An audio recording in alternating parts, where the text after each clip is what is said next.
Right now, there are around 350 families across the country who have children diagnosed with a genetic disorder called Syngap 1. It affects the brains of patients, leaving them with a range of symptoms from seizures to autism. Tracy McPeer tells us why researchers say it's a hugely underdiagnosed. Today is Syngap 1 Awareness Day. It's a rare genetic disorder you may have never heard of, but some parents in Atlanta are working to change that. Are we trying to help make your brain happier? Yeah. Yeah. Meet Suzanne and Brent Jones and their 12-year-old daughter, Jansen. Do you sometimes have a hard time behaving? Yeah. Do your parents love you dearly?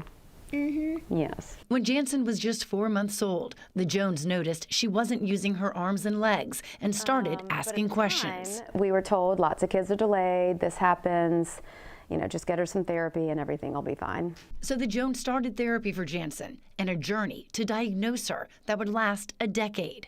The low muscle tone, the speech and language disorder, we added epilepsy when she was 4 or 5. When you're dealing with a 9-10-year-old that was still biting and spitting, you're like, this is, this doesn't seem right. For 10 years, they looked for answers. We talked to our geneticist who said that there is now whole genome analysis available. That test finally gave them the right diagnosis. Jansen had a gene mutation, Syngap 1.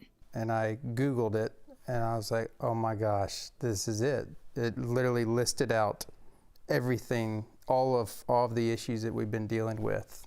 It listed it out, and I started crying. Since she is lacking enough protein in her brain, her neurons fire wildly, and they go haywire, and that causes the memory and learning issues as well as a whole list of disabilities. Emory geneticist Dr. Rosanna Sanchez says genetic testing is crucial for a proper diagnosis of this mutation that was only discovered in 2009. So I am learning alongside the families. Because it's so new. Because it's so new. The symptoms of Syngap 1 are extensive. They include everything from developmental delay and mobility issues to epilepsy and autism. Right now, the number of patients in America with Syngap 1 is only 350, but Dr. Sanchez says awareness will change that. I do believe the numbers that you're going to see of people being diagnosed are going to grow. A lot of these kids haven't been discovered yet. And while there's no cure yet, Jones says gene therapy and medicine could help.